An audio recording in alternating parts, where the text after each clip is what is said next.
A bad crash at Unadilla allowed Grant Langston to cut Travis Pastrana's lead in half. Can Pastrana prevent the tenacious South African from regaining the 125 points lead? Ricky Carmichael continues to march toward his second consecutive 250 championship. Last year, he finished out the season with 6 consecutive wins. He now has won 4 races in a row.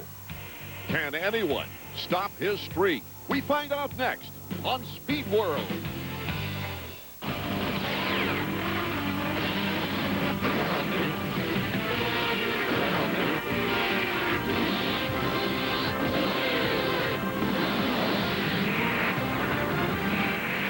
Hello, everybody. Art Ekman along with Davey Coombs and David Bailey from Troy, Ohio for round 8 of the Chevy Trucks U.S. Motocross Championships. While Ricky Carmichael dominates the 250 scene, the 125s at the gate now awaiting their first moto have taken a dramatic turn. Travis Pastrana's last lap crash cuts his points lead in half and raises questions about his health. You know, right now I passed through all the doctors, everything, and I feel really good. So hopefully, I haven't ridden all week, obviously, but should go out there, practice some starts today in practice, and then go out and hopefully be okay for the race. Get 2 good starts and should be able to hold my own. Travis's problems have created opportunity for Grant Langston and Mike Brown. Down to the gate, and Davey. Well, it's another hot one here at Kenworthy. The riders are starting to call this place the furnace because it seems like it's always 100 degrees and a lot of humidity. And this year, that's going to hurt Travis Pastrana. After last week's big get-off at Unadilla, Travis comes in with a concussion. He tried to keep cool all week. He told me top 10 is the best he can probably hope for, but you never know with Travis. But check it out. Lined up next to him, number 100, Mike Brown. And we've seen before that whenever those 2 guys get together off the start, they can get funny in a hurry. And one other thing, check this out over here. Number 111, Grant Langston on the other side of the box. As we've seen at Redbud and we saw at Southwick, when these 3 guys get together off the start, things get exciting and interesting right off the bat. Number 111, the challengers. We take a look at the Suzuki point standings. Travis Pastrana leads by 22 points in front of Langston. Mike Brown in third, 44 back, but he is riding very well.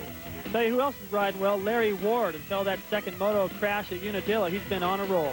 On the Suzuki starting grid, Pastrana with 2 wins on the year, Langston with 2 victories, Brown has 1 and 4 podiums, and Larry Ward on the comeback after sitting out the Supercross season has 1-1 at Redbud. As we take a look at the rest of the starting grid here today, Damon Huffman, a former winner right here at Troy, Ohio. Steve Lapson, a 2-time 125 winner on this track. Roderick Kane back in the lineup for Team Suzuki. Billy Payne, you see him, number 20 right there. Billy is coming back after a long injury. He was injured in Atlanta in the Supercross in practice, and he's coming back from a shoulder separation. It popped out again in practice, but he popped it back in and qualified, winning his qualifier. Also, Shea Bentley, the former regional Supercross champion, is trying to get strong once again. It is hot and humid here in Troy, Ohio, David. Well, to get their tires hot, it's already hot and humid outside. It's the guys from back east that are used to the humidity that really perform well here during like the last 10 minutes of the race. California really struggled. They try to come in early to combat that, but still, it's tough if you don't live in humidity to really make the adjustment. Nathan Ramsey, Yamaha of Troy, and Langston right near the doghouse. As the 30-second board is up when it goes sideways, the gate will drop within 5 to 10 seconds. Pastrana against Brown. Let's see who gets the jump. A wheelie by Pastrana. He had to let off, David, as they go for the hole shot. And it looks like Greg Schnell again got the advantage in the hole shot early. But Sellers takes over the lead. Look at Pastrana over there to the left, swinging out wide. I don't know how he got up that far. He was almost last going into the corner. Number 18 on the KTM, Brock Sellers. He's got lots of challenges right behind him. Roderick Tane for 1 in his first race back from injury. Also Brown, Ramsey, even Steve Lapson a good start in front of Pastrana. Look at Brown go for the triple. Ramsey was only able to double it. And Schnell dropping all the way behind that lead group. Had the hole shot but couldn't hold the inside and really paid the price. Lots of close action. No one is breaking away right now as Sellers can feel Tane right behind him. Tane had a good season going before he got injured. And he has a good moto going right now. Now, here's the layout. There's no elevation here. Everything man-made. They've done an excellent job to make this an exciting and fun racetrack for the riders. I never raced here. This is the Dirty Dozen, and Davey's going to be our expert today. Come in, Dirty Dozen. Got it that time, right. Once you get up on top, I think I should bounce through as many as you can. I didn't bounce through too many. Up on top, a little rest. Before we get to the famous spot, the Widowmaker.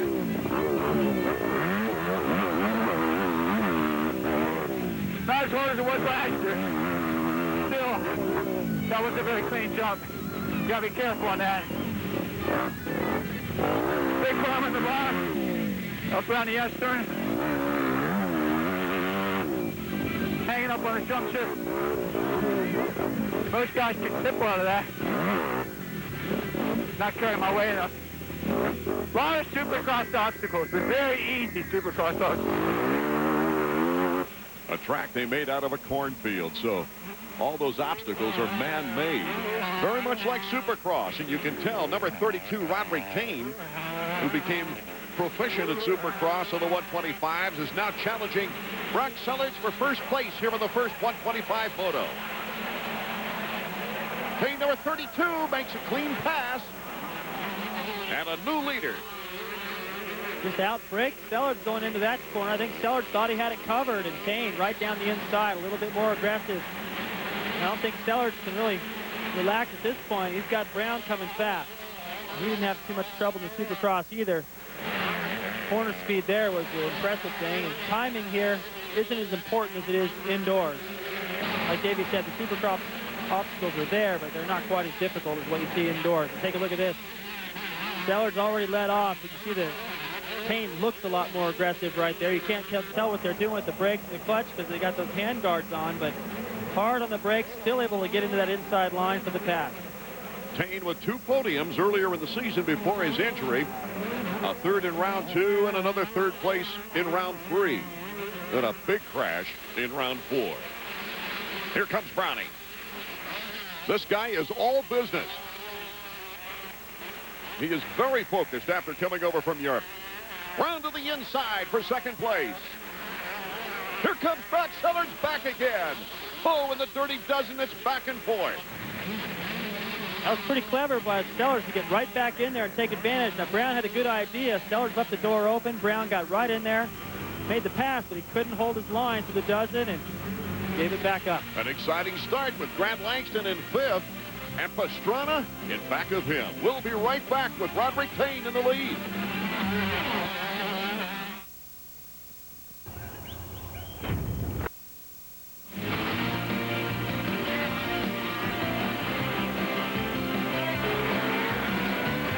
Chevy Trucks AMA Motocross is brought to you by Chevy Trucks, the most dependable, long-lasting trucks on the road. And by Honda, the company that defines performance in motorcycles, ATVs, and scooters. Welcome back. It's the 8th round of the Chevy Trucks U.S. Motocross Championship 125 action opening moto. Brock Sellards in second place behind number 32, Roderick Kane of France on the Team Suzuki. But Mike Brown, number 100 on the Pro Circuit Kawasaki. He's almost up the tailpipe of Brock Sellards, makes the pass, but can Brock come back? He goes to the inside rut. Brown just got a little bit more quickness. Now, bar to bar we go. A great battle for second place. Mike Brown in second behind Roderick Kane, and now it's Brock Sellards once again. Boy, you blink, and you've got a new man in second place. The guy with the best view is right there on the 4-stroke. Ramsey waiting for these guys to take each other out and just make his job a lot easier. Great crowd on hand here at Troy, Ohio. Brown has been the bully of this class. He's been bossing everybody around, moving them wide, and Sellards is taking it to him. But Brown looks like he gets the last one right there. Number 28, Nathan Ramsey, Yamaha of Troy, is back there in 4th. I admire Sellards for getting in there and fighting with Brown. You can see it in his eyes before the start. This guy is so focused. He was a winner here last year, Brock Sellards. starting to pull away a little bit now. I think he finally got through that battle, and now he's solid in second. Oh, beautiful. Look at the way Brown, he lets the rear wheel touch that middle one on purpose to hop him over the triple. Davey? Steve, after going back and forth a little bit with Sellards, Mike's got second. Do you think he'll go after Thane right away? Oh, yeah, I'm sure he will. Mike's just want to get out in the front there and try and pull a gap between him and the rest of the riders behind him. What do you think of the track this week? How did Mike say it's set up? Yeah, I mean, Mike liked the track. It was tacky this morning, lots of ruts. It's the sort of going Mike likes. Mike Brown coming back from 2 seasons in Europe, a new and improved rider. He really resurrected his career. What I like about him now, he's always been fast, Art, but it's the focus. You know, and there's so much intensity. He's a lot like Carmichael in the 250 class. He just is not happy unless it's a runaway. Watch this move on Sellards. Sellards makes a little bit of a mistake, helps him get to the inside, but I have a feeling he was going to muscle his way in there anyway. Kind of surprised he didn't jump that plateau. He might have known that Sellards was going to try to cut underneath him. He didn't want to over-jump that and go too wide again. Sellards had already got him back like that once. Brown's next target, Roderick Thane. You can see in the picture there in the upper part of the screen. He's about a second and a half in front of Mike Brown as Ramsey now starts to pull up on 3rd place and Brock Sellards, number 28 there on the Yamaha. I wouldn't count Ramsey out of this battle just yet for the win. He's been studying everything that Brown is doing. Brown's going fast, but he's not really getting away from Ramsey. And think about Ramsey, Yamaha Troy. This is not far, this racetrack, from Yamaha Troy. If there's one race they want to win on the season, it's here. Yeah, it's just down the highway a bit. That adrenaline really starts running when you get your sponsors looking at all the important people there. See Langston going by, then Travis. Travis did a great job of preserving what looked like a terrible start, but he really hasn't gone anywhere since then. He's been pretty much stuck back there, running about the same pace as these guys. Are catching up, but slowly. Well, like Davey reported from the gate, he's just trying to work himself into this race. The way he left that second moto at the last race at Unadilla wasn't pretty. And I think there was some concern as to how many times he's hit his head this year, and he may not be quite all there. Remember Ryan Hughes after that crash in Southwick? He wasn't very aggressive at Budds Creek the next race. We've got a battle for 1st place and a battle for 3rd place right here. Nathan Ramsey against Brock Sellards. Ramsey with a great leap that time. The 4-stroke versus the 2-stroke from KTM. Well, I've said it before, and it still looks like, I don't think I've seen any change. The KTM looks just as potent as that YZF 250. And 2, very little elevation change on this track where that 4-stroke really grabs. Well, the other thing, too, is it looks like Ramsey just got around the outside. I can't believe Sellards allowed that. He had the inside. He controlled it.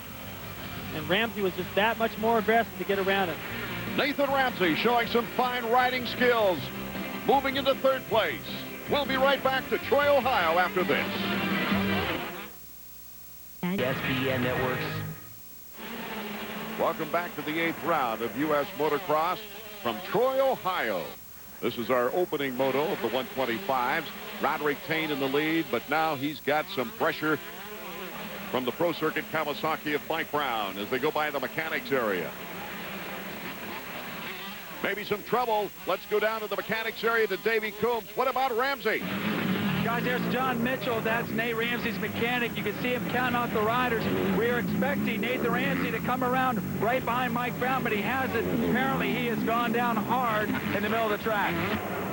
John Mitchell experiencing a lot with Nathan Ramsey, like the Regional Supercross Championship in 1999 as we switch to the lead.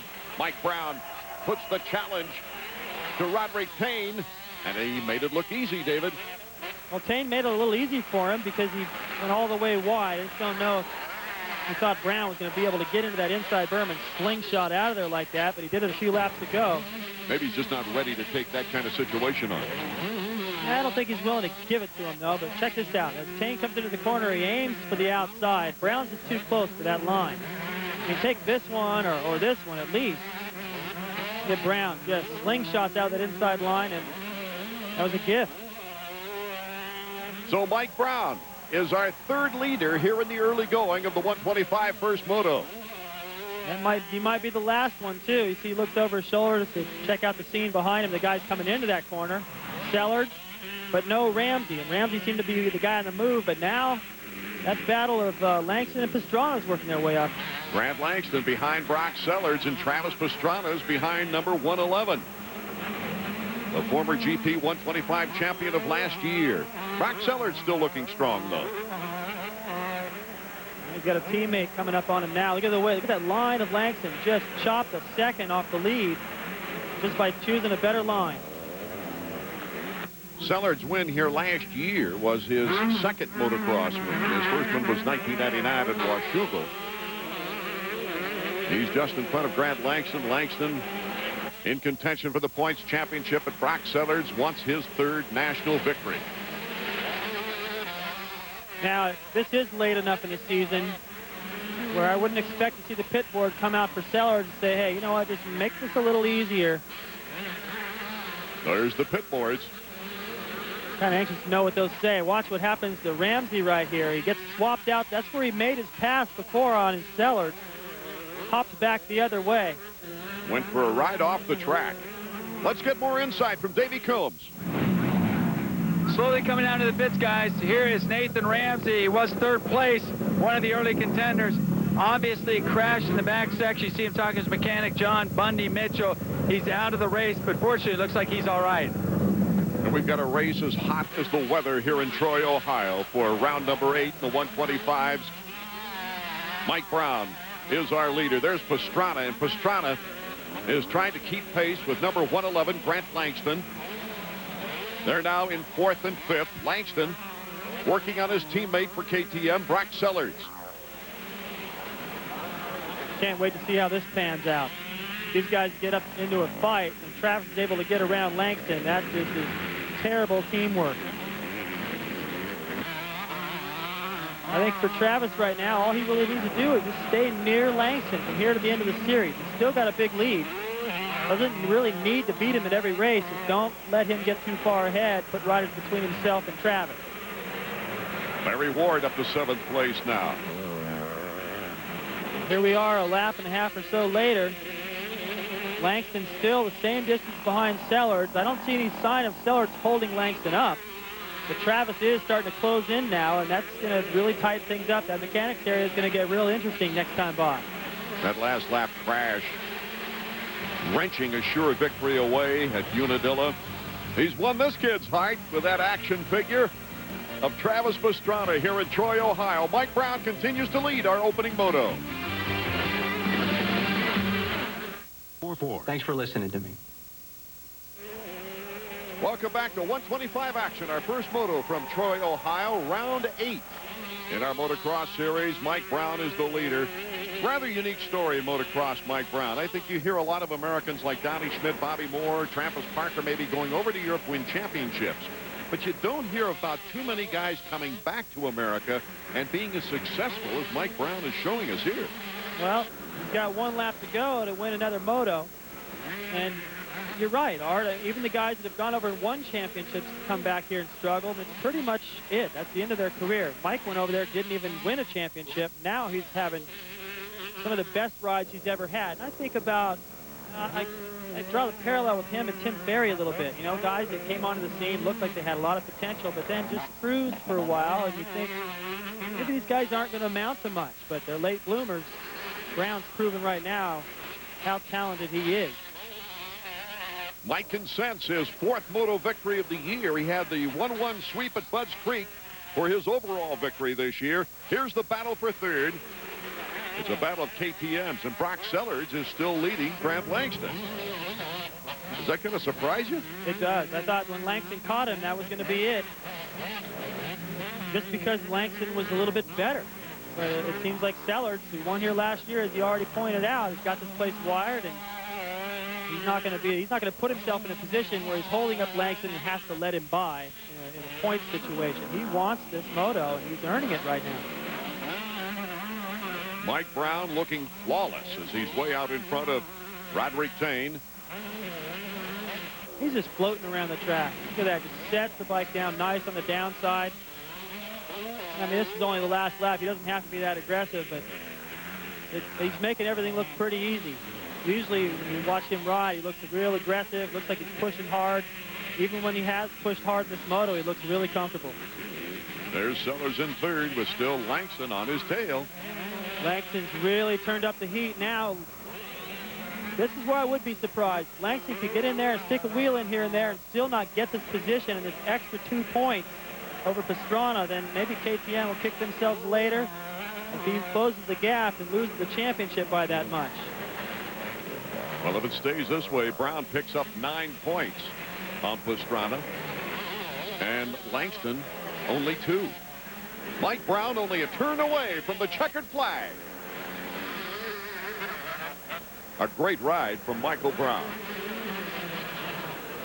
Roderick Tane coming across in second.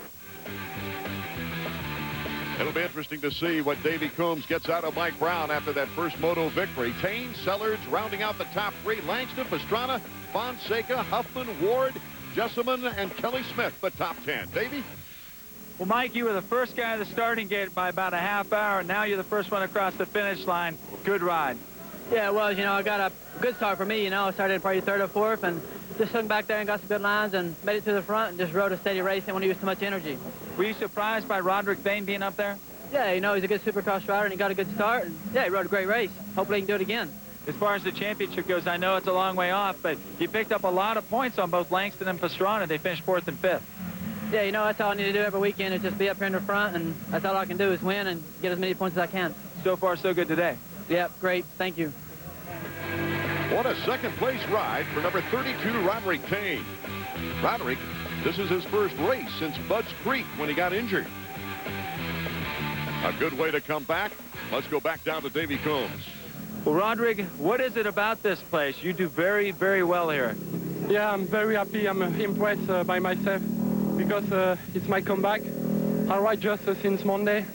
I'm very happy. My feel is pretty good the first 20 minutes, but after 20 minutes, I'm very, very tired. But Mike Brown is very fast. He's smart also. He looked my lane, everything, and he's a pretty good rider. I think he's the best rider in the circuit. How's your shoulder feel? Pretty good. It's not a problem now. I'm strong and I'm very happy again. Good job. Thank you very much.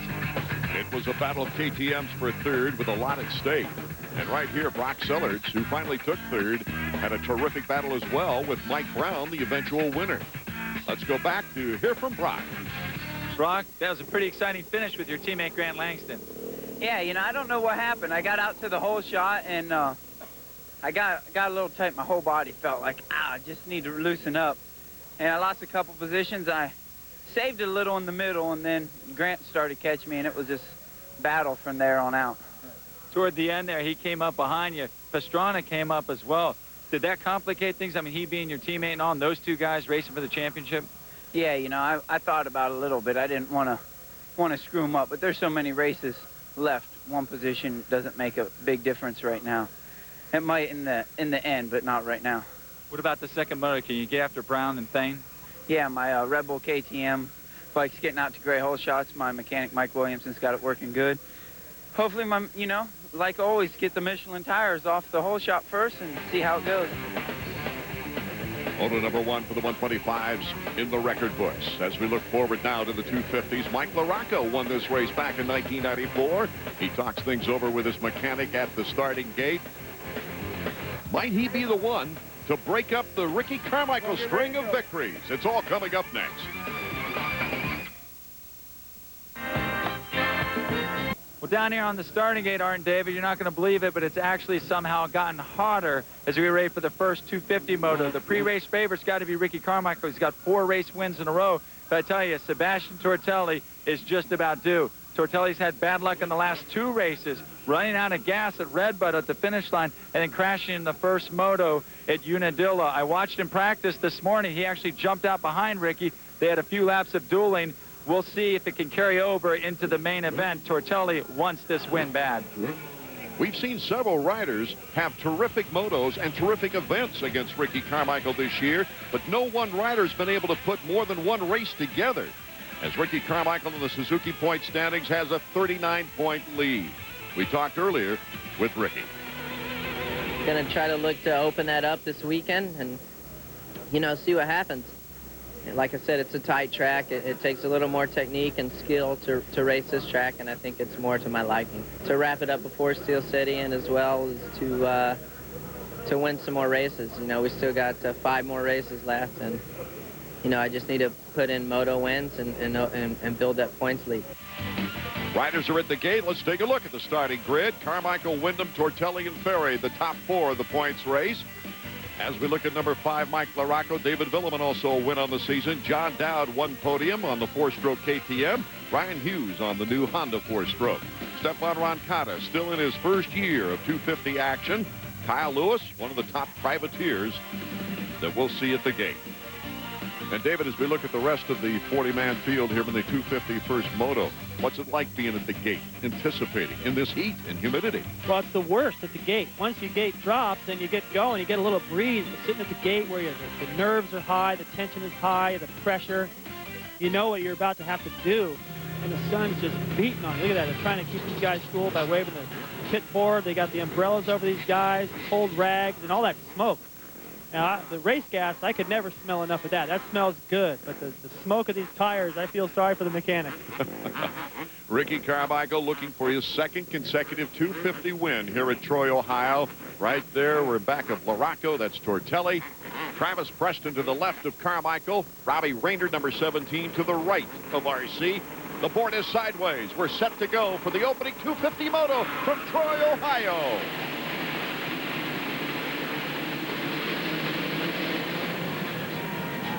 A great start for Windham. He gets the whole shot. Kevin's been getting some very, very good starts. Ricky Carmichael already in 2nd place.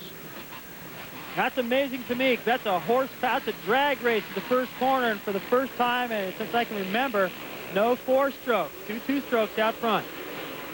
For Kevin Windham, another good start here in our opening moto. Ricky Carmichael is right there challenging, though. Tortelli also in the scene. Roncada's there. Tim Ferry and Ryan Hughes. Ferry got bumped around the first corner, almost went down. If he'd have gone down, it'd be a mess. There's Robbie Rayner getting into trouble. Well, about a minute ago or less, Rayner was side by side with Carmichael. Now Carmichael is out there chasing Windham for the lead, and Rayner's in last. Start makes so much difference in these races. Kevin Windham with beautiful technique, a good supercross rider. He might be tough to pass on this track. There's Roncada in 4th place. Those guys went through that berm so hard. That berm needs to be made out of cement, or it's going to get shoved another 2 feet and be no good by the end of this day. These guys are just slingshotting through there. Kevin Windham starting to get a challenge now from RC. Tortelli in 3rd, Roncada in 4th, and Ferry in 5th. Carmichael already talked about the precision it takes to ride here. A little bit more technique. He says it's a good track for him. I like to think that Kevin's got a good chance here as well with all the technique. Plus, being from the south, he knows how to ride in the heat and humidity. Carmichael shows Windham a wheel. Just explodes off the top of the jump. I don't think Windham was ready for that. Thought he had the best line, and Carmichael just found a little bit of room and didn't shut off. Unbelievable. This guy just always finds a little bit more, and he does it early. Doesn't let anybody get set, get comfortable. If he followed Kevin a lap or 2 more, Kevin wouldn't be quite as worried about him back there. But now he's already psychologically beaten a little bit.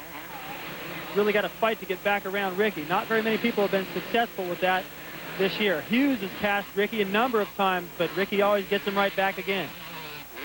Look at Windham right here. Maybe a little bit too far forward. Ricky crouched down, a little bit more aggressive, able to hold it on a little longer, gets by him. Got to blow Kevin's mind a little bit right there. He was going pretty fast, and Ricky blew by him. Ricky never out of the top 5 this year. He made up for that 5th at Mount Morris and a 4th place in the opener with a 2nd and 4 straight victories. Roncada, number 21, Kawasaki.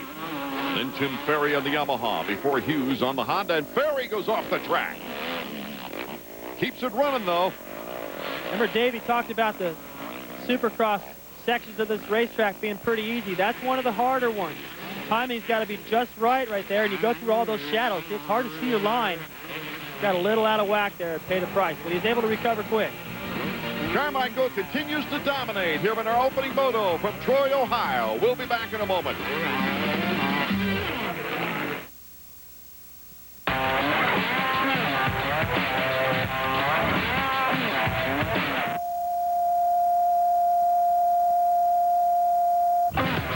Attention. The preceding space was a demonstration of the KX domination system. In the event of an actual race, it would have been followed by the roaring crowd and the new champ holding an oversized cardboard check. For further instructions, contact your Kawasaki dealer.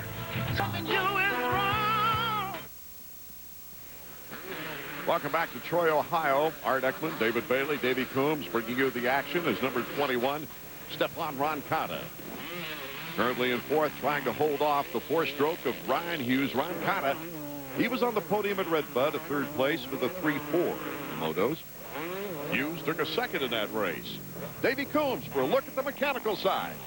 It was a busy morning for the mechanics here at Kenworthy's with a lot of mud and tack on the track. So for this week's Kawasaki bike setup, we got with Stephane Roncada's mechanic, Dan Worley, to find out what kind of things he's doing to Stephane's bike. Dan, what do you have going?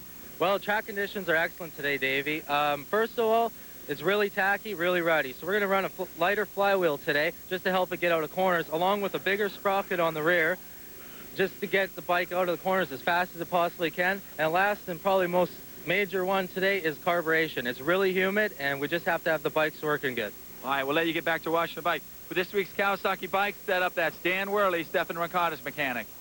Here's another tip we didn't really mention there is when you're washing the bike, you can't get it clean just having it on the stand. Lay it over on each side. Get everything out from underneath the tank, the fenders. It's important. You got to get all the mud. And while you're washing the bike, you also notice a lot of things that might be loose, broken. Good way to check out your bike while you're washing it. Oh, not you. Stephane Roncada put it down, got it dirty again. I hope he wasn't listening to me. And there goes all the, look at the positions he's losing now. Just laid it over a little bit too far right there. The foot pegs may have drug in the berm. The back wheel kicked up out of it. Ryan Hughes now moving up into fourth. Roncada expecting more from this year in the motocross action. He was his big goal was to finish up in the top 5, and he came into this race in 9th. Stephane comes into the corner, everything looking good. Yeah, it looks like he laid it over, and the back end kicked up out of the berm. We couldn't really see it because that's a little bit of a hill there in the way, but I think that's what happened. As he laid it over, he didn't have the front wheel up high enough in the berm. He didn't have enough ground clearance. Ended up in good wash position. Vuillemin leading laps in the first 3 races, winning at Mount Morris. Tim Ferry winning the opener. He won the first moto at Unadilla, but then had problems in that second moto. It was a miracle. He finished 7th. Nothing really happened, I should say. Nothing, you know, my bike didn't break. My mechanic didn't fail me or nothing like that, but I got a rock. It hit my brake caliper, and it busted it off. So I had to pull in. They had to, you know, remove the whole thing, and by the time I got back on the track, I was in about 17th place or so. He's in a battle right now with David Vuillemin. He goes to the outside, Vuillemin to the inside. Ferry with a 4-stroke. Does he take the advantage of the 2-stroke? Yes, he does. You know, he's proven that he can make that transition with that YZ426F, hasn't he, David? Really impressed with the way he rode the end of the Supercross season. He never really struck me as a great outdoor rider, but man, he's starting to prove to me, and I think more importantly to himself, with motos here and there where he's the fastest guy on the track. That confidence is going to be interesting to see next year, the first round. Watch Vuillemin, he's got the inside through here, but I don't know why he didn't go back to the inside again. Ferry takes good advantage of it. See Vuillemin look over at him like maybe he just didn't want to bother with it. Let Ferry back up there in that points chase. I think Ferry's got a real shot at being the top 3 when this season ends. And maybe even some podiums next year in Supercross. I think so. I think he's got that kind of talent. I don't know if he can take it to Jeremy and Carmichael, who expect to be the top guys next year, but wouldn't surprise me at all, Art, to see Ferry standing on the podium with him. Here's another 2-stroke, 4-stroke altercation. It's Mike LaRocco, the AMSOIL Dr. Martin's Honda versus Team Honda's Ryan Hughes. Hughes has the advantage right now. Carmichael still out in front with Windham in second. We'll be back.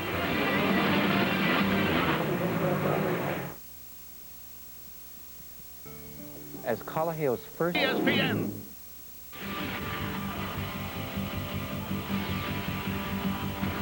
Chevy Trucks AMA Motocross is brought to you by Yamaha, makers of fine motorcycles and ATVs. Nobody's more in tune with motorsports than Yamaha. 250, first moto action. It's a battle for fourth right now as Ricky Carmichael dominates out front. Ryan Hughes, number 120 on the four-stroke, and Mike LaRocco, number 5. Listen to Ryan's bike. That'll wake you up. Oh, imagine what that sounds like for LaRocco.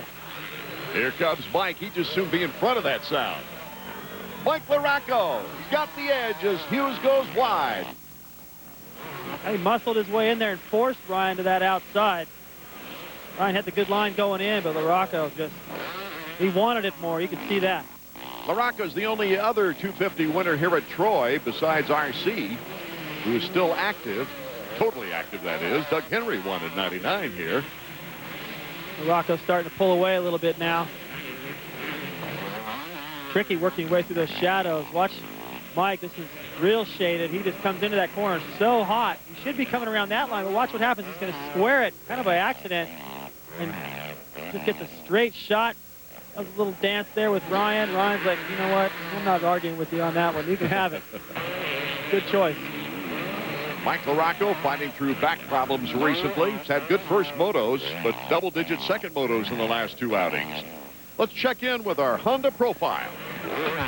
Escorted by her husband, Ezra, Jennifer Lusk suited up at the Honda Rider Education Center in Colton, California. Honda has 4 of these around the country, but this is a standalone Rider Education Center dedicated to safety training for both motorcycle and ATVs. And this year we've trained over 2,500 students at this facility. Even though our instructor, Paul Slavic, has taught hundreds of students how to ride a motorcycle safely, Jennifer couldn't help feeling some anxiety about her lessons. Ezra bought me a 70, so I've ridden a 70, but I've never had to experience a clutch yet. So I'm kind of nervous about that, but ready to learn, you know, how to coordinate myself on a motorcycle. Unlike many folks, though, she was able to get some sound advice from one of the premier supercross racers of the world, who just happens to be her spouse. Not to be nervous. I'll do fine. It's not as complicated as I think it is. He just told me to relax, breathe.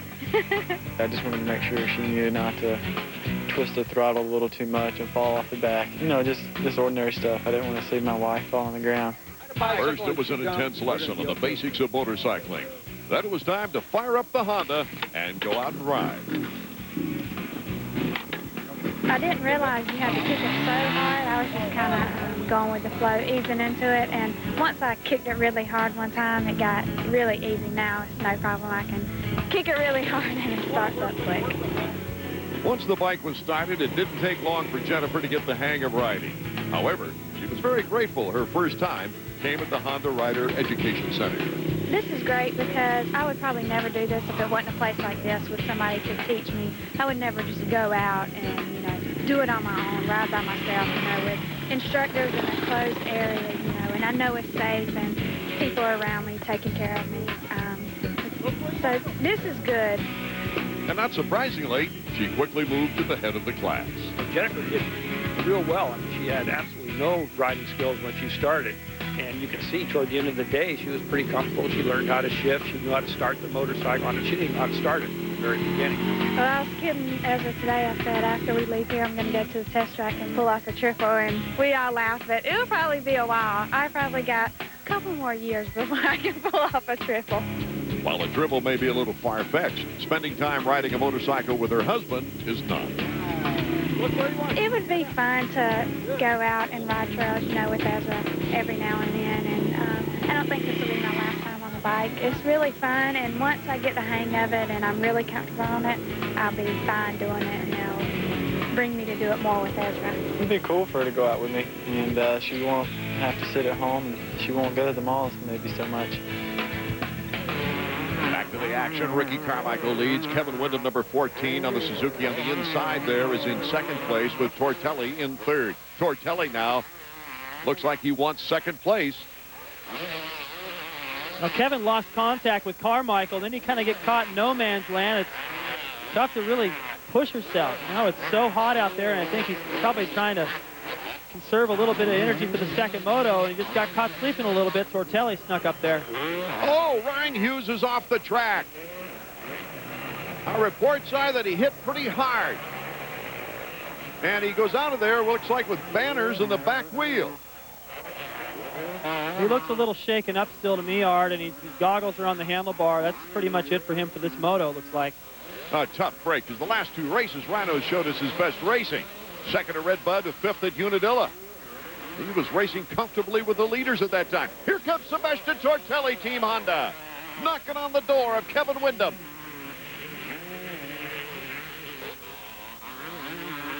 Windham's got his work cut out for him because Tortelli has been a fast rider in recent races.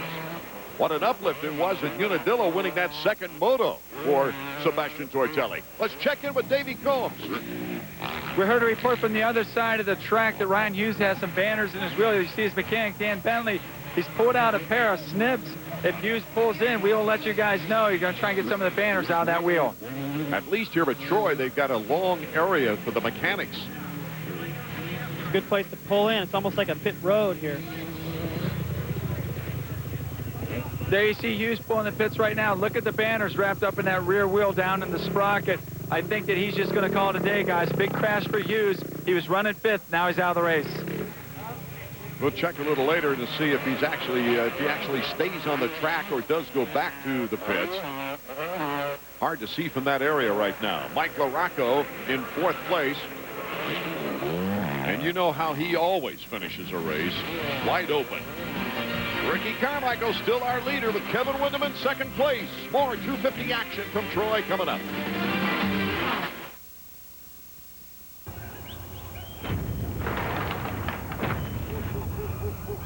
Call 1-800-CLASSIC today. Welcome back to round 8 of the Chevy Trucks U.S. Motocross Championships from Troy, Ohio.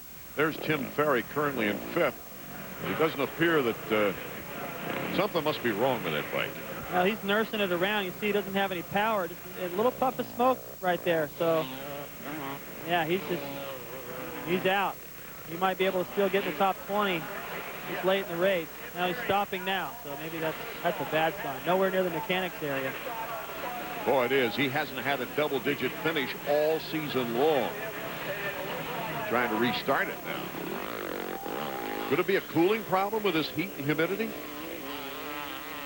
Now, your guess is as good as mine, Art. I don't ride 4-strokes. I'm still learning about these things, and there's a lot of different parts on there that can malfunction. The fans have been cheering him. The other riders really haven't seen much of this number 4, Ricky Carmichael. Boy, after coming off 2 second-place finishes at Unadilla, but winning the overall championship and becoming the winningest motocross rider in the history of the sport here in America, he's out to win the moto. Final lap. This would be his 9th moto win in 16 motos. Let's check in with Davey Combs. Davey. Way down across the starting line, you could see Team Yamaha mechanic Brian Kinney. He works with Tim Ferry. He's walking over to see what happened. Ferry pulled off the track, as we just saw, after we saw some smoke coming out of the bike at DNF. It's going to be a long walk back to the pits for both Brian and Tim Ferry. Here's our leader, Ricky Carmichael, who last year became one of only 3 riders to win both a 125 and a 250 here at Troy. The other on a Kawasaki, Jeff Emig, and Jean-Michel Bale also did that. Ricky intent on building the record that he surpassed in the last race at Unadilla, and that, of course, being the winningest AMA motocrosser in the history of the sport, surpassing Bob Hanna's record of 37 wins. That win at Unadilla for Ricky was number 38. And this really sets the scene for a second moto and a shot at building on that record. Comes up a little bit short on that double, gets a little bounce off of it. Keeps looking over his shoulder every once in a while just to see how that battle for second, they're gaining any time. They don't seem to be, but it's hot. This is the part of the race where you start to get a little bit tired, and Ricky wants to cruise a little bit, still kill these guys, ruin their confidence for the second moto, but not give away too much energy. He's got plenty left for the second moto. Not too much further for Ricky Carmichael, and he'll win his 9th moto. Just around the corner, taking it easy. The checkered flag is flying. It'll be interesting to see if he stops or goes on back to the pits, because he's had all kinds of stomach virus problems. In fact, he didn't feel very well at Unadilla, you might recall.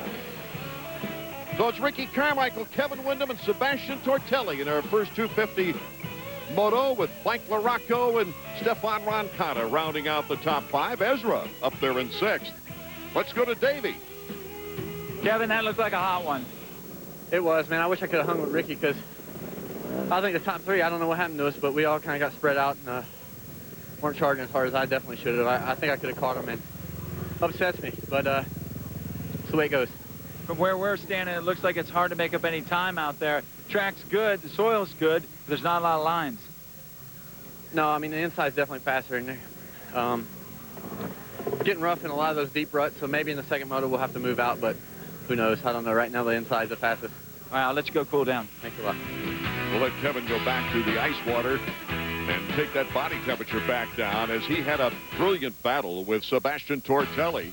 Tortelli putting all kinds of pressure on Kevin Windham. Let's go back to Davey. Sebastien, it looked like you had a good pace going, but then you couldn't get by Windham. Yeah, you know, I was behind Kevin and I couldn't get by him. And, you know, that kind of tied me up a little bit, and I started doing some mistakes, and big mistake when I tried to pass him again. And it was pretty bad. You know, I just didn't ride my race, and next time I need to, you know, relax more and try to pass earlier on and be better for me. How do you feel physically? Was it hot out there? It's very hot out there. You know, it's hard, but, you know, I'm not happy about myself because I have the condition. I just, you know, didn't ride smooth and, you know, didn't express myself on the track, and that's what I don't like. You know, third is not a big place, but, you know, I'm not riding like I should. You know, it's what bothered me. What atrocious timing and a bad break for Tim Ferry. Having his problems in this first moto, finishing out of the points. He came in 4th in points, 47 points in back of the leader. Let's go back to Davey to see what happened. Tim, what happened? We saw you move back into the top 5, and all of a sudden you were pulling off the track.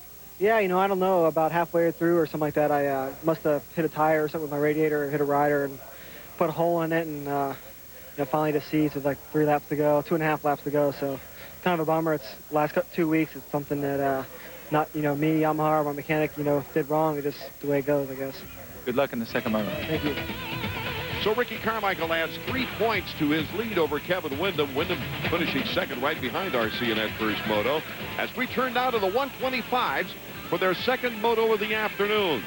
Mike Brown at the gate, getting ready, though, for the sight lap. We'll be right back for the action after this. The Honda Series is brought to you by Suzuki, maker of innovative motorcycles and ATVs. Welcome back to Kenworthy's.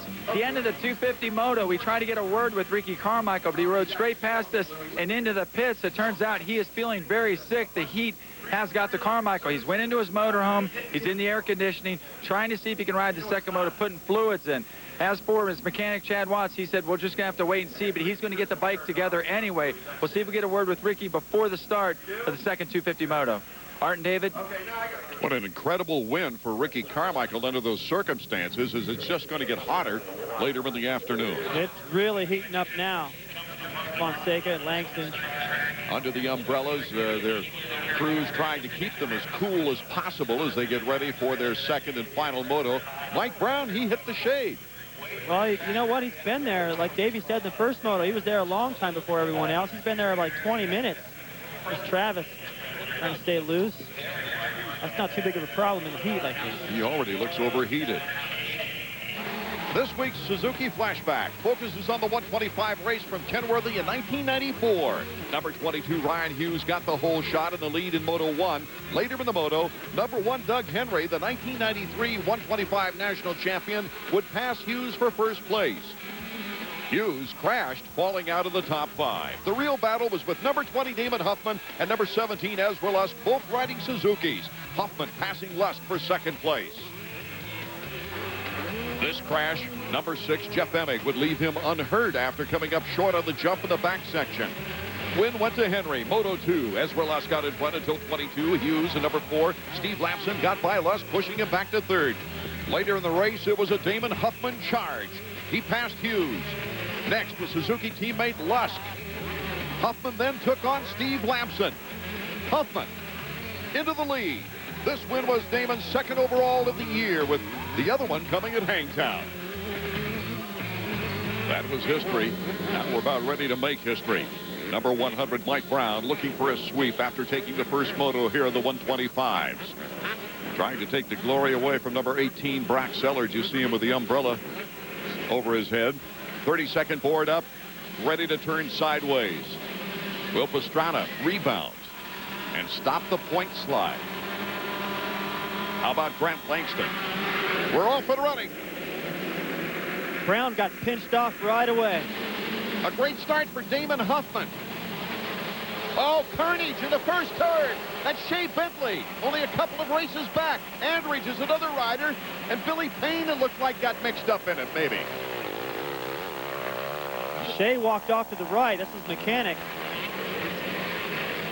It doesn't look good for him. He just leaves the bike, so Shea's not doing too well either. Out in front, Ernesto Fonseca. And Brown, who got pinched off to start right away, went through the first corner. Amazing. There's Pastrana. Brown looks like he's up to about fourth already.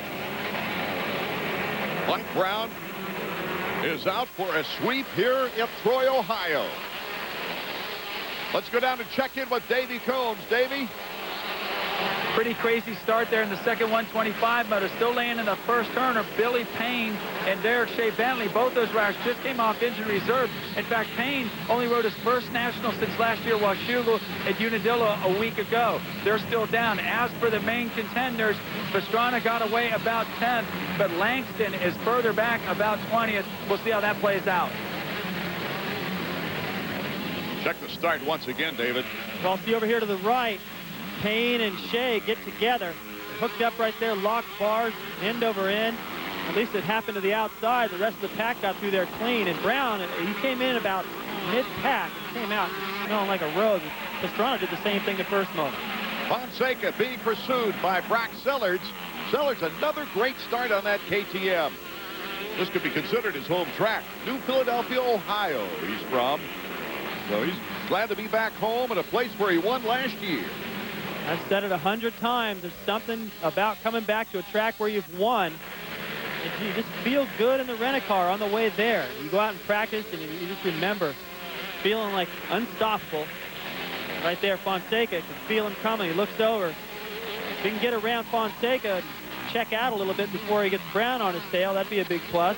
Fonseca's got a lot of incentive. He was 6th in the first moto. It sets the scene for one of his best overall events of the year. He had a 5th at Redbud, which is his best to date. Brock Sellards, though, starting to put the heat on in second place on Fonseca on the 4-stroke. Fonseca in that corner before, he didn't go too wide. He got right into a good burn the second one out and just railed through there. He's looking good right now. He watered the track a little bit. This guy's had a little tough time getting over the triple before the big tunnel jump. But Fonseca's still holding on right here. He's got a good cushion. I don't see how they can see the right rut to hit when they get into the shade area. Fonseca, Sellards, Brown are top 3. Boniface and Foy. Twin Cruiser.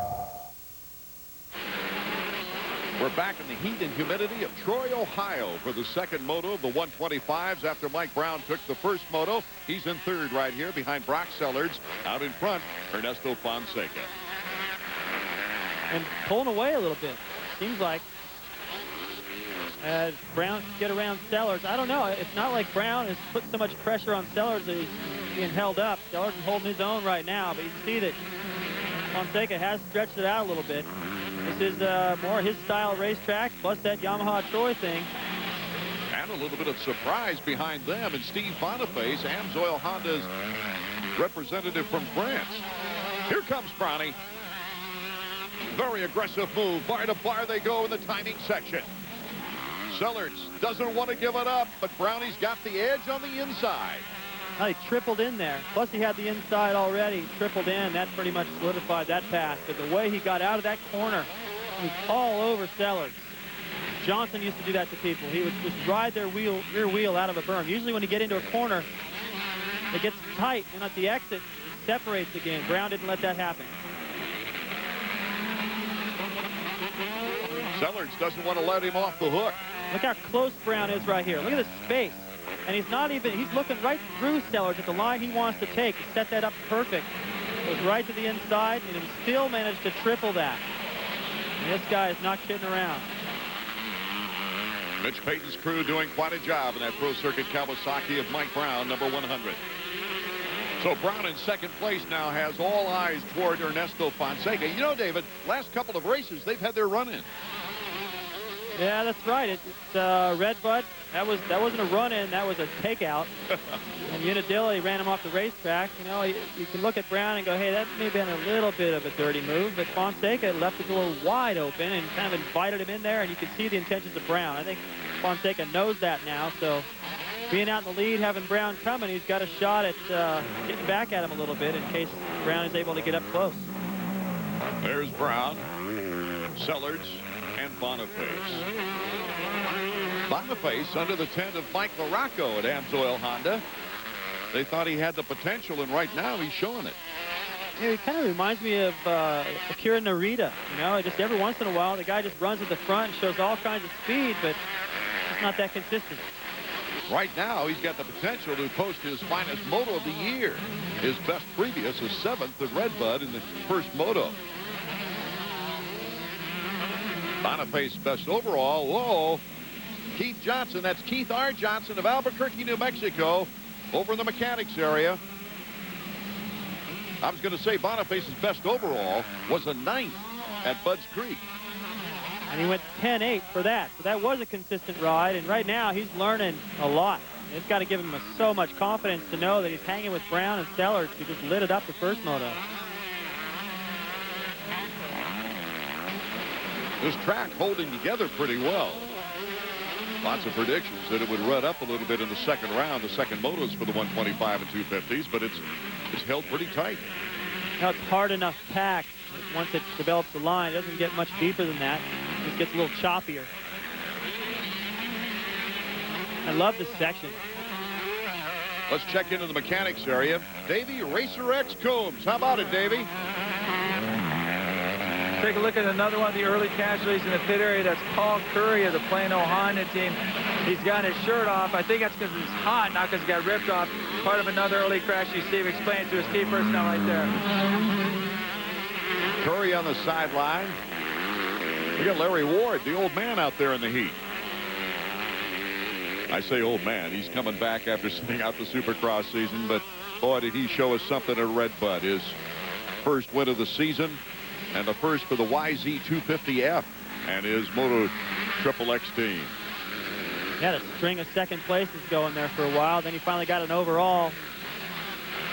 In that second moto at Unadilla, where he collided with his teammate Brandis, went down, and really took him out of the rhythm he had. There's his mechanic, Doug Stone, who helped him to that first win since 1992.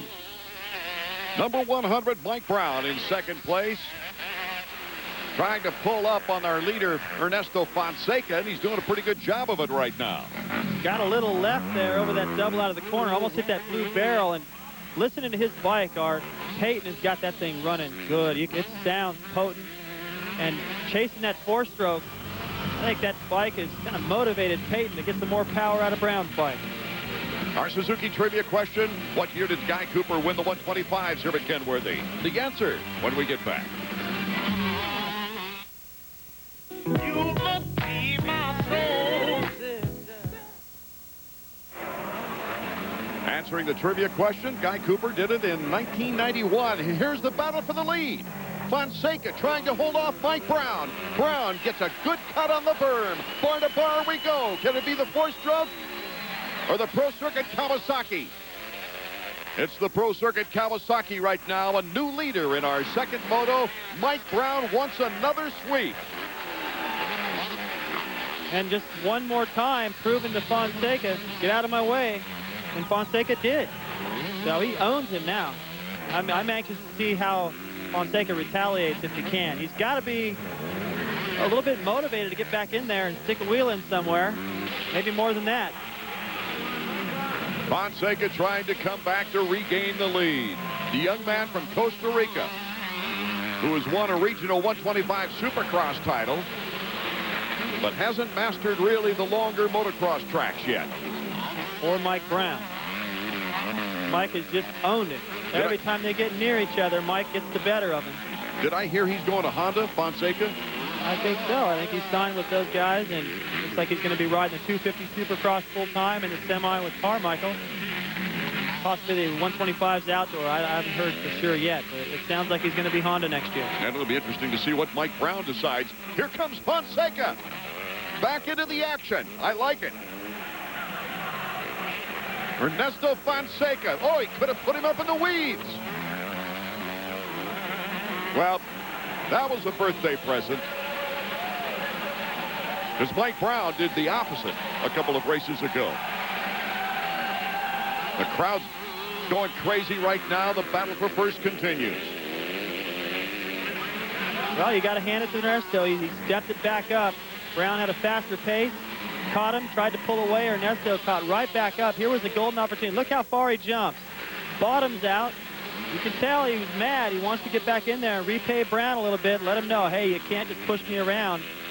But he should have just gone straight right there. Just go straight, use him for a berm, put him up in the fence. He's a little too nice right there. Almost washes out himself. Sets it right back up for Brown to get by. It was kind of a half-hearted effort. I think he let Brown know, hey, you can't push me around, but he was a little too nice right there. It's part of the game, just like the brush-back pitch in baseball. You got to do it at times. Well, Brown and Fonseca racing with each other have opened up a pretty good lead over this pack. Huffman leading the pack. He's won here before. No slouch on this track. Won in 97, and then looking up that fact, found out he won it in 94. 3 years in between the two wins for Damon Huffman. There's number 31, Brandon Jessamine. He's having another good moto. He's coming off a 5th place finish, his best of the year. That was at Unadilla. I'm a little surprised to see Sellers dropping back. Let's check in with Davey. Sean, after a ton of bad starts for Brandon, it looks like this is the race he's been wanting to get into for a long time. Yeah, we finally got off to an okay start. Brandon's riding really well. He just moved in the 4th. He's all over Damon Huffman. Hopefully we can maybe get a podium out of this. This was the race last year where Brandon turned it around, finishing second in the second moto. Maybe this will be the jumping off point you guys need for the second half of the season.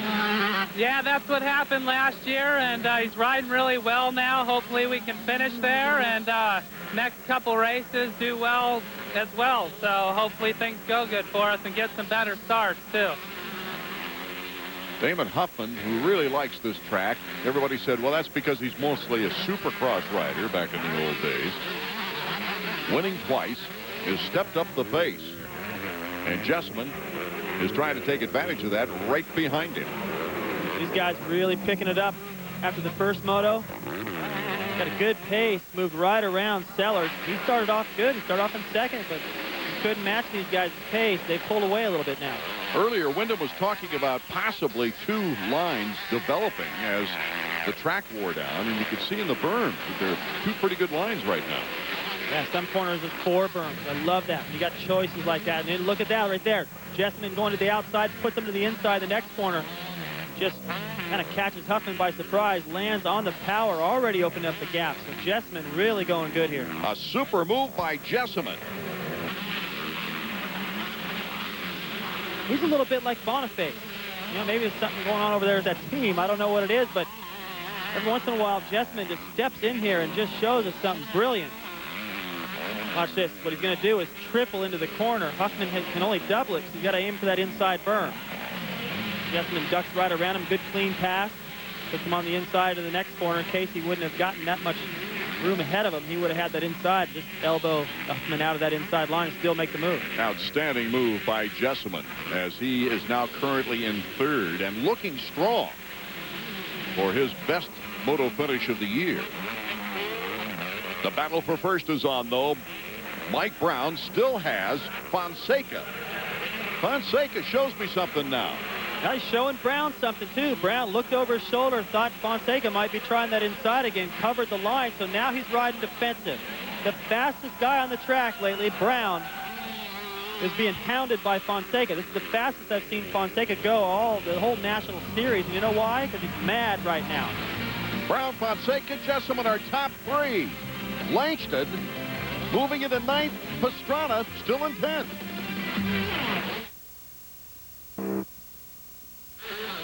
Michael Brown looks like he's broken free of Fonseca now in the final lap of the 125 second moto. Mike Brown so close now of his second sweep on the season. I like the point you kept bringing up about the fact that in Europe last year, all of his wins were sweeps, 5 of them. This will be his second win and his second sweep. Plus, he picks up something like 17 points on Pastrana in this moto alone. What's really remarkable, I think, is that Brown has had 3 motos this year that he failed to score a point. And yet he's now moving back into contention for the 125 title, along with Grant Langston and Pastrana. All the highlights, check out Moto World on ESPN2, Tuesday, August 7th, 6:30 p.m. Eastern. You know, Art, there was, and I know better than this, but there was a time as Brown starts to salute the crowd a little bit with that extra cushion over Fonseca that I pretty much counted him out of the championship. Now I'm looking at it thinking, well, the points he picked up on both Langston in this moto, and especially Pastrana, he's fighting himself back into this race. There's plenty more races left to go in the title. And I think about a soundbite, Art, back in Redbud, the second moto, when Brown was chasing down the leaders, and Davey asked Mitch Payton, do you think Brown is going to be able to catch those guys? And Mitch Payton goes, yes. No question about it in his mind. And, you know, I've been feeling sorry for Mitch a little bit with the year he's had, all of his guys getting hurt and some bad luck, but Brown could pull this thing off yet. Brown had options when coming back to America. Does he go with KTM or Pro Circuit Kawasaki? At the time, he wasn't sure that KTM would have such great factory support. It turns out they put together a great team. But he went with the time-tested Mitch Payton. And it looks like he's going to stay with Mitch for 2002. Ernesto Fonseca is not being tested for second place. He's got somebody back there pretty close, but he's still got enough of a lead. It's forced him to keep the pace up, which is keeping him pretty close to Brown, but it's going to be too late. It would be his best moto of the year. A third at Hangtown was his best prior. The checkers from Mike Brown. And look at this. He's calling Fonseca over. Ernesto not quite sure he wants to get too close. It'd be interesting to be a mouse in that discussion. Looks like Mike is trying to explain something to him, David. Yeah, it looks like they're friends about this now. You know what? I think Brown is impressed that Ernesto had the nerve to get up there and race him that way. Langston picked up more points off Pastrana. Let's go to Davey. Mike, it's just like the first moto. You come to the gate first before anyone. You get to the finish line first. Yeah, I'm going to start that every weekend. I tried something different this week. And, you know, first of all, I got to thank Bridgestone. My tires are great this week, man. I'm pumped on it, ready for the rest of them. And my Kawasaki Spitfire Pro Circuit Tour is awesome. You've had some run-ins with Ernesto Fonseca the last couple weeks. Looked like he gave you a little back today. Yeah, he did. You know, I deserve it. I've hit him 3 weekends. I told him that's racing. That's fine, you know. Whatever comes around goes around, and I'm just out there to race like he is. As far as the championship goes, you got another big haul on points. Langston and Pastrana right back towards the end of the top 10. You're right back in the championship chase. Yeah, I just got to not get overconfident, just go out and act like I'm still last and just go for it. Good ride. Thanks. Behind Mike Brown, Ernesto Fonseca with a 6-2, taking second place overall. Brock Sellers also on the podium. Let's go back to Davey now to hear from Ernesto. That's his first podium of the year. Well, Ernesto, I know that you and Mike Brown have had some run-ins the last couple weeks, but you got to feel good. You got a chance to get him back. I did actually try to get him back, but Mike's tough, and, you know, it's kind of hard to say. I had a really good race going, and I didn't want to destroy it. I think he's tough. He's big. He's a big guy, and it's hard to knock him down. It was an excellent ride. Probably the best national moto we've seen you have this year. What turned it around today? I don't know. I got a good start, and I think I tried to get a rhythm right there, and it worked out great. My bike's working great. I want to thank Yamaha, Dunlop, Fox, Oakley, Alpine Stars, Bell Helmets. Thanks a lot. When we come back to the race here at Troy, you're right in your sponsor, Phil Alderton's backyard. You have to feel good to put a Yamaha Troy bike up there on the podium. Great. I think that was my goal today, and I did, and I'm so happy for the team, for Yamaha, and for myself. As we take a look at the Suzuki point standings after 8 rounds, Langston was 44 points behind Pastrana. Brown was 59 points behind Pastrana after Redbud. Now, Langston's 18 back. Brown only 3 behind Langston. Oh, we've got a title race on our hands. Let's go back to David. Well, Brandon, after about 100 bad starts in a row, you finally got an okay start. You never stopped charging. You got third. Yes, I finally got a top 15 start anyways, and I worked myself up from there. And I like this track, and I prepared for the heat. I've been working really, really hard, so it's finally starting to pay off, and I really like to thank AMS Oil, Doc Martens, Honda Factory Connection, O'Neill, Scott Goggles, and Gary Semix, and everyone for helping me get this far. You know, last year you got second in the second moto here, and it turned your whole season around. Are you thinking you can do the same in 2001? Yes, I'd very much like to. I mean, I've been working really hard, and I just need to get my top 15 starts down, and I should be ready to go. Good ride. Way to keep charging. Oh, thank you. As we check out the style of Mike Brown on the way to 2 first-place finishes in the 2 motos today, we're not used to seeing Travis Pastrana in a slump this time of the season. Still has the points lead to handle tough times, but usually he's putting together a stretch drive for the championship right about now. But it's Langston and the aggressive riding of Mike Brown that's responsible for closing the gap here in the 125 points race. Mike Brown getting together of sorts with Ernesto Fonseca once again. They come out of it friends. Kevin Windham second in points in the 250s. Second in the first moto to Ricky Carmichael. Can he break the RC string? Here at Troy, Ohio, Ricky Carmichael comes off his 9th win in 15 motos. Number 4 in the Kawasaki, on his way to defending his championship in the 250 motocross scene.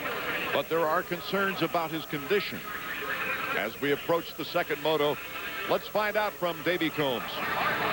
Down here on the starting gate for the second 250 moto, we tried to get a word with Ricky Carmichael, but when we walked over to say something, he kind of shrugged us off. I could tell by the look in his face he is not feeling good.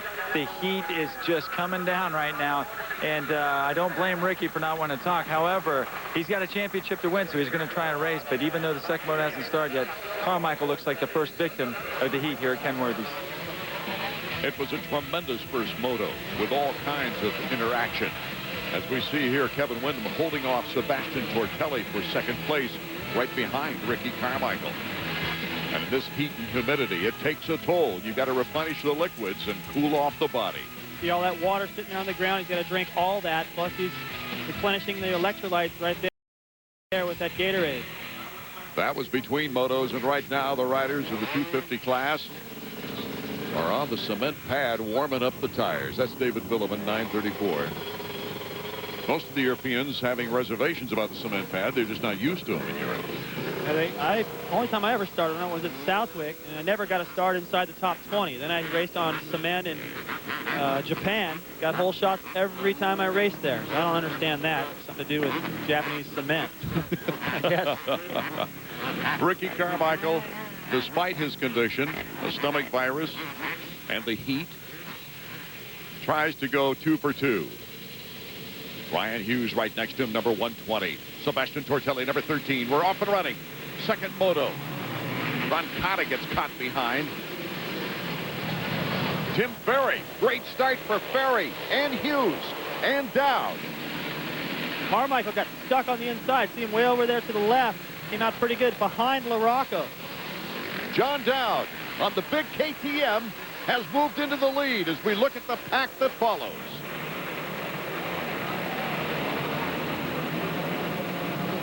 That's the last thing Carmichael needed, was to get a not much better than a mid-pack start. There's Roncada to the inside. Out in front, John Dowd, followed by Tim Ferry. After that tough time in the first moto for Ferry, he's out near the front. Yellow flags are out, and they're still coming over the triple. Tortelli's down. Looks like Windham just getting going.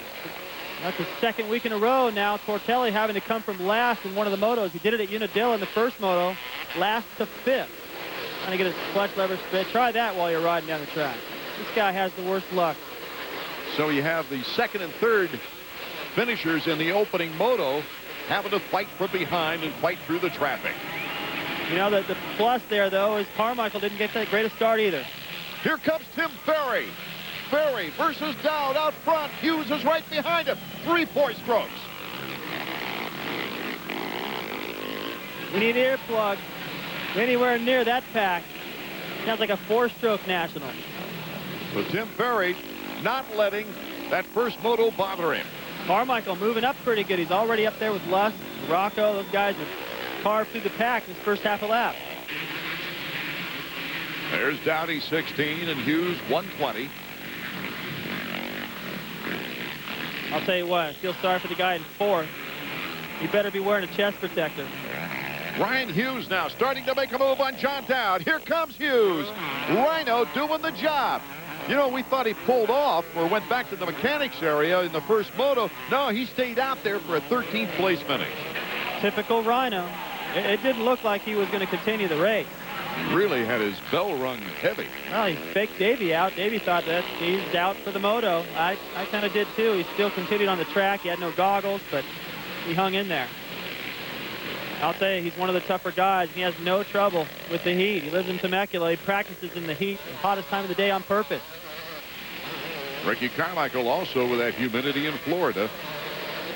Gets plenty of hot, damp practice time. Well, it's not really the heat that's bothering Ricky. He's got a problem, and the heat's just making it worse. We'll be right back with more action on the final moto. Team Quad from Suzuki. Welcome back to Troy, Ohio in our second 250 moto. Ricky Carmichael, the defending series champion, is making his way now up to 6th place. Let's check into the pit area now with Davey Combs. Davey? I caught up with Eldon Baker down here in the pit area. Eldon works directly with Ricky Carmichael. Eldon, how is Ricky's condition? Davey, we've got a few problems. He's had some stomach cramps and a very bad upset stomach, and obviously lost a lot of fluids. And it's a big concern. He was struggling to basically get on the bike for the second moto, and he's a true champion, so he's going to try and go out there and do the best he can. But it's a tough situation. You know, he ain't got a lot of fluids inside him, and we know it's going to be a close call to see if he runs the race. And obviously, if he's going to try and hang in there, points are concerned. So we're just going to see how it goes. Thanks, Eldon. Thanks, David. Incredible. Just as he's talking about Ricky's condition, he blows by LaRocco and has got Lusk next on his list. You know, Ricky's the kind of rider that just will have a problem and he won't be feeling good in the pits, but he'll go out there in the race, put it all behind him, get the race over with. He's ducking for the roost right there from Ezra. And then after the race, then he'll deal with the problem. I love the line in whatever movie that was, Arnold Schwarzenegger, the guy in the movie, big tough guy. He goes, I ain't got time to bleed. That's Ricky. He doesn't have time for problems when he's out there on the racetrack. Ricky's actually in good position for the overall because 2nd and 3rd in the first motor are way back there.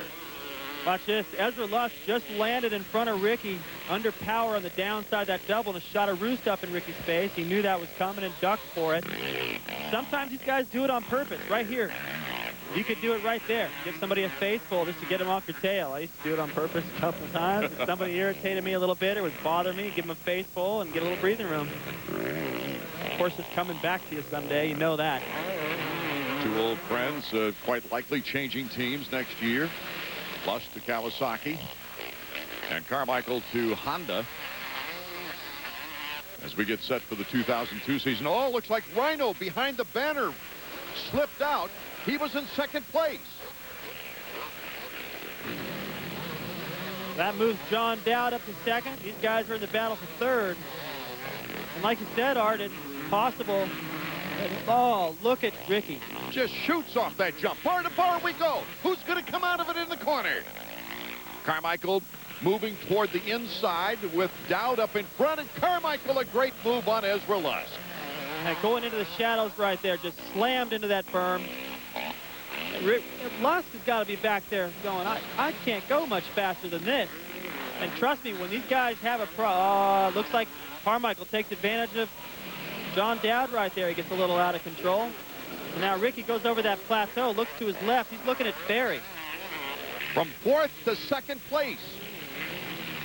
These other guys, when somebody's hurt, they all hear about it. They all know that Ricky's got stomach problems. Ezra's probably thinking somebody's giving me bad information because I don't see anything wrong with that guy. Look at him go. Ricky in good position now for his 5th consecutive victory on the season. Carmichael just absolutely outstanding on this lap. And of course, he gets by Hughes here. You can see behind the sign, Hughes going down. He was in 2nd place at the time. Carmichael has taken his place now in 2nd. Look how deep those berms are getting in the trees.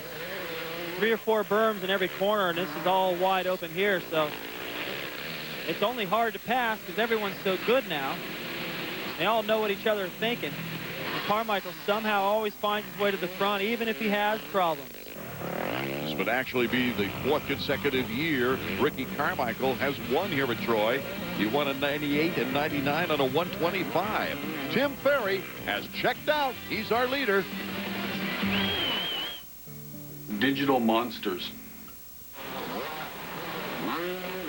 We're back in Troy, Ohio. As Tim Ferry has checked out, Ricky Carmichael, despite not feeling well, has moved into 2nd place. And the battle is on for 3rd with John Dowd, Ezra Lusk, and Mike LaRocco. LaRocco with a good position on the outside. That's number 16, John Dowd. It seems like, it looked like Ezra had that. He didn't jump the plateau on purpose. And those guys rode right around him. He's looking down at his front end, so something's going on there. I think Ryan's going to get back around him, too. Good recovery by Hughes.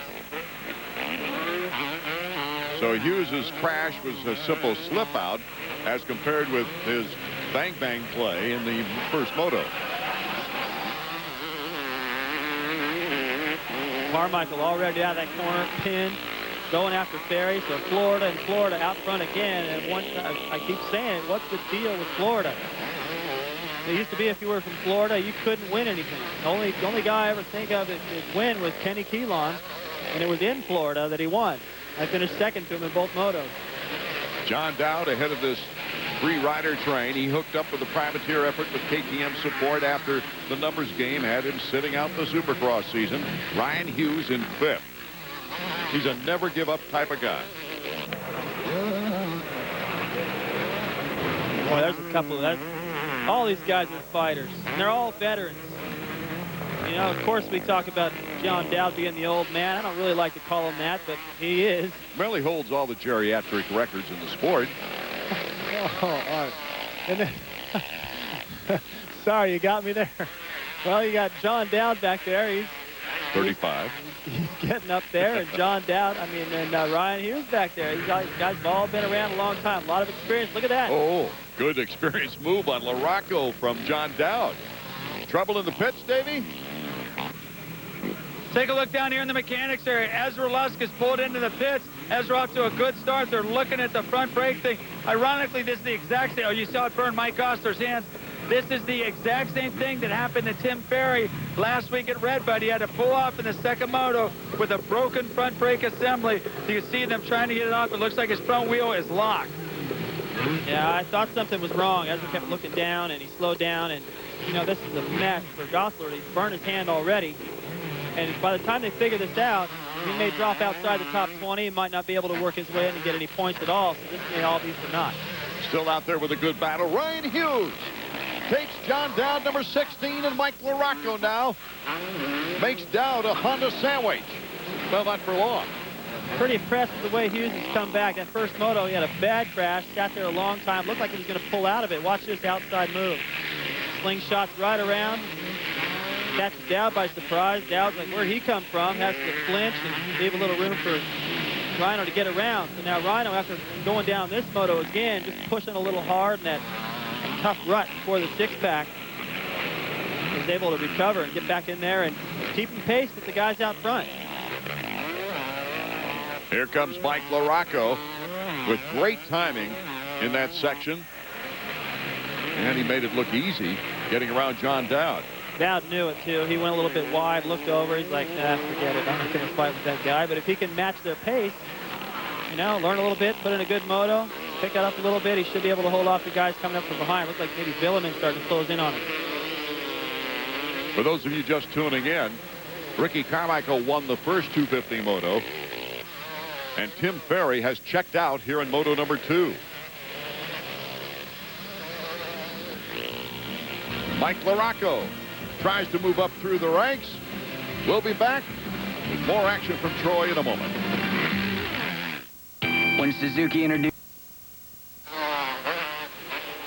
15th after the first lap, Kevin Windham has done a great job of moving up through the ranks. While we were away, he now started putting pressure on Ryan Hughes. Here's Windham with the pass. Got to hand it to him. Beautiful move, too, to be able to get into the inside, still triple through that rhythm section from the inside. Not that many guys able to do that all the time. It's getting slippery there, but Windham's so good on the hard pack. But I'll be taking advantage of a little bit of the energy spent by Hughes trying to recover from his crashes. You know, Ricky Carmichael's not that far away from our leader, Tim Ferry, now. It's unbelievable. He doesn't need to win that for the overall, but he is charging so hard, and you got to hand it to him to be feeling as bad as he is. I said at the beginning of the moto, he doesn't worry about the problems when he's out on the track, but he'll feel it when he's through. Windham behind Mike LaRocco, and that's Ryan Hughes. Windham is moving up toward near a podium position in the overall. Well, now Ryan has an opportunity to learn a little bit, get up there with Windham. He passed him towards the end of the moto at Unadilla. Maybe he can do it again here. I don't know. Windham came from pretty far back. Windham's had a good, consistent season, despite only 2 podiums here in the motocross year. There's Sebastien Tortelli making the pass on Roncada. So once again, Tortelli, after crashing early, is coming back with a vengeance. Oh, you see him hit the face of that jump in those ruts. Started into a nosedive, and that's why he looked like a ski jumper right there. He moved all the way forward, really revved the throttle to try to keep that front end from dropping too much. Tim Ferry, our leader, trying to hold on as he knows Carmichael's gaining on him. Watch his timing through here. Triple, no problem. Clean. Triple again. Just doubles the next set so he can triple into the corner, make that berm. He's doing everything right, so he doesn't have to charge real hard as long as his timing is good. He looks so more patient than he used to be. Here's David Vuillemin now. Another battle between Frenchmen. Sebastien Tortelli, number 13, Team Honda. You see Windham just going off that jump right ahead of him, so Tortelli has matched Windham's pace as they've come through the pack. This is... Oh, Tortelli doing a great job. A lot more aggressive than Vuillemin right now. This is the part of the race, the second moto. You're the most tired you get during the day. Vuillemin, I think, doesn't have quite the fitness that Tortelli has. Starting to pay the price now. Right behind those 2 Frenchmen, you got another one in Roncada. Those guys running all together. Let's check in once again with Davey Combs. Right now, it's pretty obvious that Ricky Carmichael is the most successful 250 rider in motocross. I'm starting to think he might be the luckiest as well for the 3rd week in a row. Carmichael's been the benefactor of some really bad luck from his opponents. Right when Ricky's sick, and we know he's very sick right now, the 2 main threats to him, Kevin Windham and Sebastien Tortelli, crashed on the first lap. That means Ricky's going to win his 3rd straight national, 5th straight national actually, but 3rd straight by luck. And again, who would have thought this? Ricky Carmichael, once the most inconsistent of riders, now the most consistent of all. Good point, Davey. With the win today, RC would win his 14th 250 motocross victory, passing Jeff Ward on the Kawasaki all-time 250 list. So he would have both the 125 and 250 motocross titles at Kawasaki. What record doesn't he have? Oh, Sebastien Tortelli. Well, this doesn't look good. He's out of it. A referee would call the fight right now. He doesn't even know what's going on. Oh, I hate this for him. You know, this guy's had so much bad luck. He tries so hard. This isn't a guy that crashes because he doesn't know what he's doing. This is a guy that works as hard as anybody. He's got Jeff Spencer. He's got coaches. He's got everything he needs. And a great record behind him. I hate to see it. I can't stand seeing that happen to guys like this. We'll be back with more action from Troy, Ohio after these words. It's free.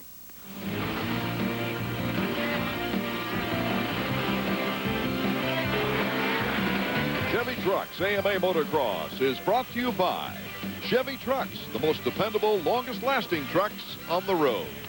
And by Honda Motorcycles. For a great deal, see your Honda dealer during Honda's Red Hot Summer.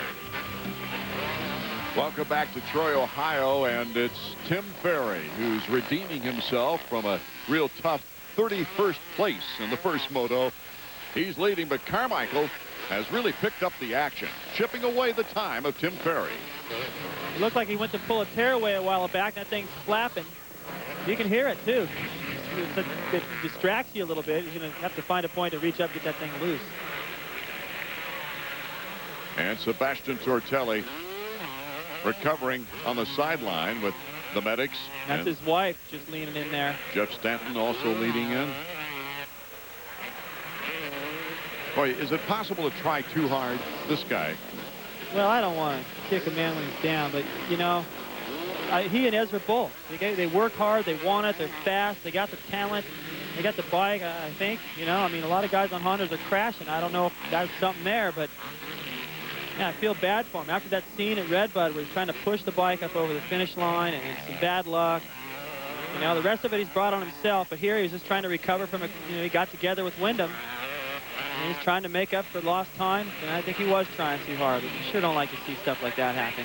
Tim Ferry is on his way to winning another moto. This would be the second consecutive race that Tim Ferry has picked up a moto win. His first two of his 250 career, incidentally. Well, we know the guy can ride that four-stroke indoors. Salt Lake is when he really sprung to life after a string of fifth places. Now he's got it going on outdoors. The checkers for Ferry. Carmichael in second place. He doesn't look happy about this moto either. Seems in a hurry to get out of there. Leaning forward. I don't think he's feeling good, Art. He gave it everything he had. He ups his points lead once again, gaining about 9 points with his 5th consecutive victory. No one has won 6 consecutive events in 2 consecutive years. Ferry, Carmichael, LaRocco, the top 3. Hughes getting off the deck to place in 4th. Davies with Mike LaRocco. Mike, that looked like a tough moto out there. Guys falling everywhere, but just the heat had to have been hard. Yeah, definitely. Not a great start to come from behind on. I know Ricky did that second moto, and he got a pace going earlier than I did, and kind of picked up on it when I went by. But I got going too slow on my Abzoa Honda that time. But it was a tough race. It was hot. Track was choppy and fast, and not a lot of different stuff out there. You came up through really well. Do you feel like you can take this into Washougal next week? Yeah, I mean, I feel like I've been riding pretty good all year. I'm still searching for that wind, and definitely going to put my Doc Martens Honda as far up on that podium as I can get it. I'll give it what I got. Go get a drink. Mike LaRocco's best overall finish on the season. A second place behind Ricky Carmichael. Kevin Windham also on the podium. Tim Ferry came back for 8th overall. He's got that win in the second moto. Let's go right back down to Davey Coombs. Well, Tim, you look a lot happier than you did last time we talked to you. Yeah, I was a little disappointed after the first moto, but, that's the way it goes. And I was kind of used to it, I guess, after Unadilla, but I knew that I had the speed to win, and Carmichael definitely put a lot of pressure on me that time. You got a moto win last week at Unadilla, and then you broke in the second moto today. It happens just the reverse. How can you tie 2 races together? I don't really know. I mean, I think, I'm pretty much, there to win overalls, and just, things that I can't help, my team can't help, and my mechanic, nothing that he's doing wrong. It's just, the way it happens, rocks, and, the ruts were a little bit deep that first moto and just hurt my radiator off. So, there's nothing I can do about it, but hopefully Washougal's treated Button really well in the past, and we'll go there hopefully and try to win. Kevin Windham, second in points behind Ricky Carmichael, took a 3rd place in the overall situation today, but Ricky Carmichael gains points. 48 points, that's only 2 points shy of a 2-moto lead on Kevin Windham for that championship. Davey Combs is currently with Kawasaki team manager Bruce Schoenstrom to check out on Ricky's condition. Davey? I'm down here in the Kawasaki Chevy Trucks pit area with team manager Bruce Schoenstrom. Bruce, what's Ricky's condition? He spent himself in the first moto. He had to ride really hard with Kevin Windham, put in a great ride, and he did the best he could to recover for the second moto. But he's he rode great both motos and gave his heart everything he had. Was there any doubt that he would ride the second moto after that first race? No, not at all. You know, he was just trying to, you know, save himself. And, you know, the heat's pretty, it's probably one of the warmest days we've had all year. And I think that, you know, he had to put in so much effort the first moto, as did Kevin and some of the other guys, that it took a lot out of him. And he was trying to save himself and make the best effort for second moto race. Well, congratulations on 5th straight win for you and Kawasaki. Thank you. Guys? Headed down the home stretch of the season now with Ricky Carmichael in near 2-moto lead as we head to the Cascade Mountain area in the state of Washington. Washougal. And he could become the first rider in American motocross history to win 6 consecutive events in 2 consecutive years. Talk about consistency. Talk about toughness. Today, just terrible stomach cramps, both motos, and he still pulled off the win and padded his points lead. Ricky's dominance in the 250s is in big contrast to the 125s, where Travis Pastrana's 44-point lead has dwindled in 2 races to only 18. Brown, Langston, and Pastrana each with 5 wins on the season. This has been a presentation of ESPN, the worldwide leader in sports. For more information, log on to ESPN.com.